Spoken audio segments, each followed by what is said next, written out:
Warahmatullahi wabarakatuh. Selamat malam teman-teman wartawan, media cetak dan elektronik yang saya hormati. Saya bersama rekan saya Jai ya. Jujur dari hati yang paling dalam, tidak ada kemunafikan ini saya sampaikan. Saya sedih dan prihatin. Dan itu dididik oleh ayah saya dan agama saya, bahwa orang yang sedang terkena musibah, apakah musibah itu karena teguran Allah atau apapun namanya, kita tetap mengucapkan rasa prihatin. Jadi orang selalu berkata bahwa hanya kepada orang yang meninggal disampaikan innalillahi wa inna ilaihi raji'un. Padahal tidak. Jadi saya menyatakan sedih, saya prihatin terhadap terjadinya penahanan kepada adik saya Nikita Mirzani Mawardi alias NM alias Nikmir. Sebenarnya proses penahanan ini sudah saya prediksi dari awal, dan saya sudah sampaikan ke media. Saya meyakini bahwa ketika Nikita Mirzani memenuhi panggilan sebagai tersangka dan kemudian ditunda ke tanggal 3, maksudnya itu kemarin 3 Maret, dan ditunda lagi dengan alasan kurang sehat, saya sudah sampaikan ke keluarga dan tim bahwa keyakinan saya NM ditahan. Dan ternyata prediksi saya benar. Kemudian saya informasikan juga kepada teman-teman media bahwa saya tadi sudah komunikasi dengan penyidik. Laporan saya di Polres Metro Jakarta Selatan, dan kalau tidak besok, paling lama Kamis, setelah NM Nikita Mirzani tidak menghadiri panggilan 2 kali guna dimintai keterangan dari laporan saya dugaan penganiayaan, maka selambat-lambatnya Kamis, sesuai dengan janji penyidik kepada saya, akan dilakukan gelar, dan insya Allah tidak ada halangan akan naik sidik. Ya, saya memang slow, tapi saya meyakini bahwa penyidik profesional, dan hal ini sudah diatensi langsung oleh Pak Kapolres. Saya sudah bicara dengan Pak Kapolres melalui chat WA, Kapolres Metro Jakarta Selatan, dan beliau mengatensi, dan tidak ada halangan apapun dan tidak ada yang bisa mengintervensi apapun di kasus saya, bahwa setelah naik sidik insya Allah akan jadi tersangka.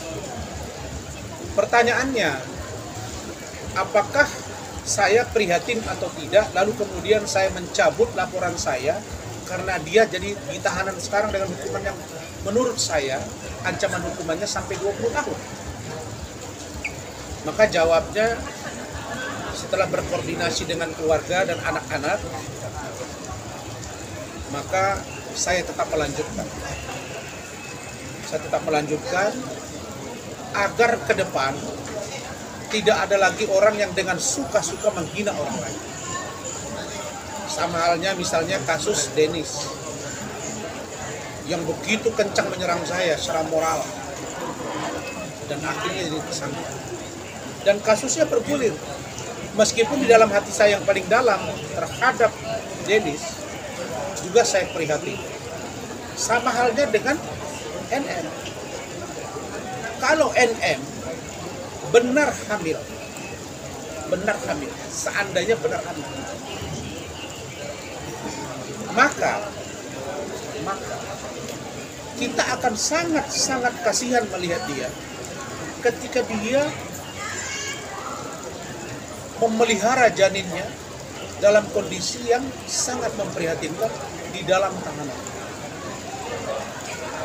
Maka menurut saya, jika ada ruang untuk NM memastikan kehamilan, misalnya penyidik memberikan kesempatan buat NM untuk memeriksakan kandungannya, dan kalau itu memang benar hamil, saya pikir harus ada pertimbangan khusus dari penyidik terkait penahanan. Tetapi sekali lagi, ditahan atau tidak ditahan itu adalah subjektivitas penyidik. Contoh, kenapa seseorang ditahan? Satu, diduga akan melarikan diri. Yang kedua, diduga menghilangkan barang bukti. Yang ketiga, melakukan perbuatan yang sama. Kalau diduga bisa melarikan diri, menghilangkan barang bukti, mengulangi perbuatan, maka penyidik dapat menahan. Tetapi dalam kasus ini menurut saya, oleh karena MM sudah ditahan dan Mail, maka saya duga ada satu aktor yang saya duga Dr. O. Saya minta penyidik Polda Metro Jaya di Cyber untuk juga memeriksa Dr. O. Kalau saya tidak salah dengar, ada statement dari Zanzabela. Ada juga postingan dari adik saya Fitri. Dan ada juga pembicaraan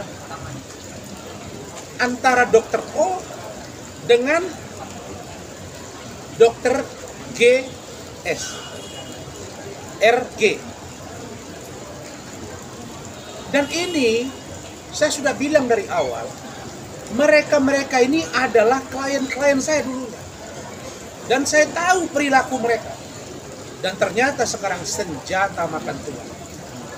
Jadi tidak adil rasanya kalau Dr. O tidak diperiksa. Kenapa? Karena Dr. O ini diduga ini orang yang sangat pandai ya, menyampaikan sesuatu tetapi di hati dengan di bibir berbeda. Dan itu saya rasakan dengan keluarga. Nah, sekarang kita minta NM untuk jujur. Kita minta Mail untuk jujur. Agar kasus ini terbuka seterang-terangnya dan kelihatan siapa berbuat apa, siapa berlaku apa, dan siapa aktor intelektual atau intelektual dader. Berikutnya, saya juga berharap bahwa ada sebutan-sebutan terhadap dokter yang suka mereview. Saya kira ini satu mata rantai yang semuanya, dan kalau ternyata diduga mereka ini adalah kelompok penjahat yang melapor, diduga juga melakukan satu tindakan yang melanggar hukum ketika menjual produk. Begitu juga ada yang mereview, diduga juga karena ada pesanan sehingga dia mereview. Kemudian ada orang yang cuap-cuap di media, lalu ada transaksional di dalamnya. Maka seluruhnya ini harus diproses secara hukum. Jadi saya tidak tebang pilih di persoalan ini.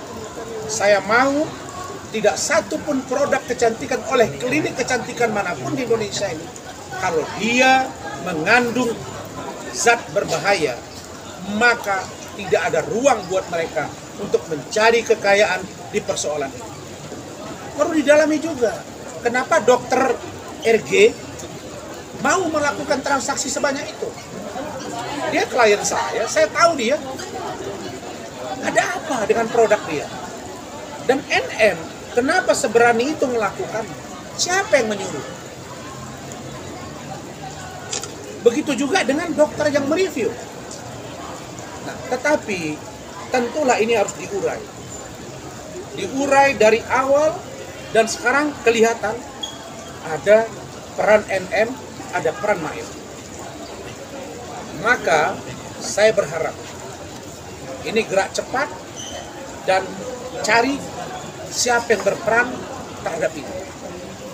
Sehingga masyarakat melihat bahwa pelaku kejahatan atas nama kecantikan, kalau itu memang benar, ada pelanggaran usut, dan usut. Begitu.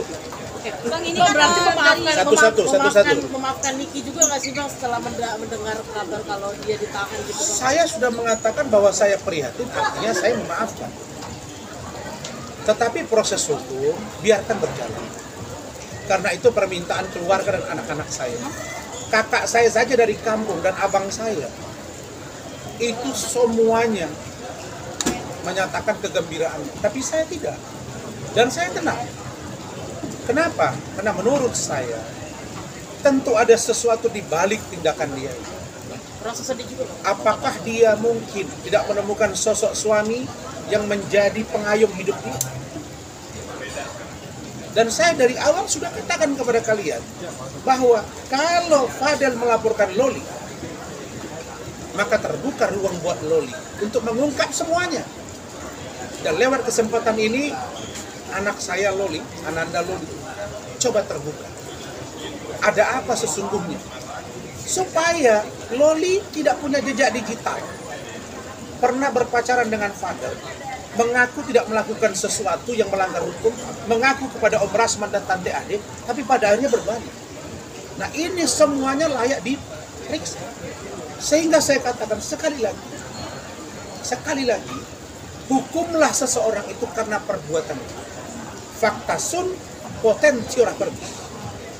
Ribuan kata-kata, banyaknya kata-kata untuk menuduh seseorang akan terpatahkan oleh satu perbuatan atau tindakan. Jadi jawabnya, saya maafkan dan saya